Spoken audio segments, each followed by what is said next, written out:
So Counter-Strike just suddenly got a massive update, a 2.26 gigabyte update that I'm downloading right now. And I know a lot of people are expecting this to be the major sticker sale, you know, for the major Copenhagen items. But this is actually not that update. You can see these are all still 99 cents. But there are some really cool changes. Taking a look at the blog post right here, I'm sure a lot of you guys probably saw this on Twitter. Them teasing the left-hand command. Yeah, that's back in the game. And there's no custom keybind you have to set up for this right off the bat. You can do this by just pressing H on your keyboard. Below that, they've also made some changes to the buy menu. I guess you now see the minimum amount of money you're guaranteed to have next round so you can decide whether to buy or save. And there's a new dropped weapons panel where you can see any weapons that you or your teammates have dropped in the buy zone. Following that, there's also some HUDed UI changes, including a lineup that actually shows where you're throwing the nades when you pull the pin. You know, like people would have to do those crazy ass crosshairs to do this before. Now it just comes up automatically. It looks like, as well as if you're having trouble navigating through a smoke, you can set a radar map alternate zoom and add a toggle radar zoom keybind, which will allow you to switch zoom levels during a round. That's kind of cool. And lastly, probably the biggest change of this update, I'd say, is that instead of no new maps, they just put Dust 2 back into the active duty map pool for both Premier and competitions. They replaced Overpass with it, so you know, if you like that map, there's unfortunately no more Overpass. But another major plus, practice matches and workshop maps can now be launched with members of your party. You can finally actually play community maps and stuff with people again. Ironically, I just put out a video for making free private servers, but you don't need to do that anymore. Now, there is a bit more that I want to look at here and unpack, but before I do that, let me give a quick shout out to today's video sponsor, SkinsMonkey. SkinsMonkey is hands down one of the best bot trading sites you can use with Counter-Strike skins. Say you want to upgrade some of your current skins to get something better, this would be the perfect site to do that with. You can also straight up buy skins too, and with their 35% deposit bonus plus my code, it gives anyone quite a nice balance to work with. There's even free giveaways you can enter and rewards for completing simple tasks on the site. Get started with a free $5 using my link in the description below.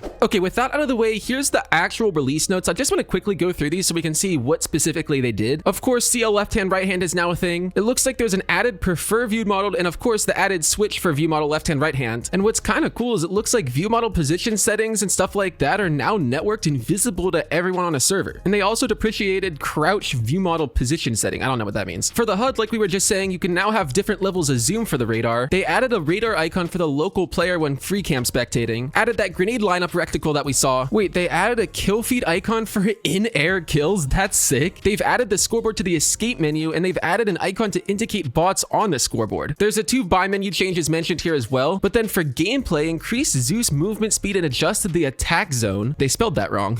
Increased Zeus kill reward from 0 to 100, or only $50 in casual. Increased the CZ kill reward from 100 to 300. Oh, dang it, and they reduced the XM kill reward from 900 to 600. Dude, I was having so much fun with this in competitive office. For inventory, lighting adjustments and inspect background maps, I guess, have been done. They added a where category to the info tool map in the inspect screen, and I guess they added gameplay name panels. I don't know what that really means. We do have some various map changes. Obviously, Dust 2 has been swapped with Overpass for competitive game modes. It looks like there's a few changes to Baggage, Inferno, and ironically, why are there changes to Overpass if they just took it out? Oh wait, you can probably still play to normal comp. That would make sense. Last but not least, we have 2 updates to skin finishes, the AK Inheritance and the USPS Jawbreaker, and then the miscellaneous stuff here. So like the ability to launch practice matches and workshop maps with party members. That is so awesome. Thank God they added that back. Oh, and they added Overwatch system to enable match demo review by trusted partners. Oh, and you can finally adjust brightness and windowed modes, lol. Now, 100%, a lot of you guys saw this here too. The sticker capsules are now on sale for 75% off. I literally just said in the intro they weren't doing that. And to be honest, I don't know if they actually are, or if this is just a glitch, or if it hasn't changed yet. But if you go to the major Copenhagen hub, you'll see that all of the capsules are still 99 cents. These aren't on sale. And if you go up to the store page, same thing here. They're still 99 cents. I'm not really sure what's happening. I don't know. We'll say potentially these are going on sale sometime soon. We'll see when they update this or fix it, or if they even fix it at all. But getting onto the rest of the stuff, if you go to the play section, you'll see that Dust 2 is now where Overpass used to be for Premier mode. And for normal competitive mode, it still has all the same maps here. You can still play all these. These haven't changed or anything. It's just specifically Premier mode. So we'll see how people react to having Dust 2 instead of Overpass. Like I said, though, it is kind of funny that they just were like, nah, we're not going to do any new maps. Let's just recycle old ones. Following that, if I go ahead and hop into a little comp game warm-up here, you can see that first of all, if I open up the buy menu, it looks a little bit different. You got that next round minimum up here, and then you have the dropped weapons section right here. So I'm assuming if I hold control and like buy an AK for a friend, yeah, you can see it drops it right here, or it shows up right here. I don't know how useful that's going to be, but I guess that's kind of cool. And then if we buy a nade, because I want to see this new reticle, I'm assuming if I just hold the nade, unpin, get ready to throw it, is it going to show up?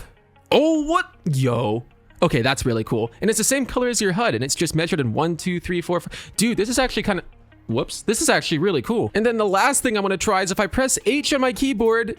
Oh, left hand, right hand, baby. There's no more console command for this. It's literally by default H on your keyboard. So I'm assuming if you want to change that keybind, you can go up to your settings here, keyboard, mouse. Yeah, right here, switch view model left, right hand. H is the default key. So you can switch this to whatever you want. That's awesome. Oh yeah, and also when you hit escape, here's what that looks like now. You got the scoreboard that shows up automatically, and it looks like this is what the new little drop down of selections here looks like up top. Also want to add, because I know a lot of people are super stoked about the fact that Overwatch apparently seems to be back, at least according to the update notes. They specifically say it's only available for trusted partners. And I spent a little bit of time looking around my game and I can't find anything specifically in like the past matches area or honestly anywhere else that says anything about Overwatch. So I don't think I'm enabled for this yet. I don't really know. As we get more info about this, I will drop a video to help you guys understand it a little bit better because to be honest, I don't even know what's really going on with this right now, but I figured I'd add it in. Anyways, that's pretty much gonna wrap it up for this video. If you guys did make it this far, definitely make sure you guys drop a like and of course subscribe if you're new. And yeah, now whatever video is showing on your screen, the YouTube algorithm thinks you might like. So do me a favor and go check it out.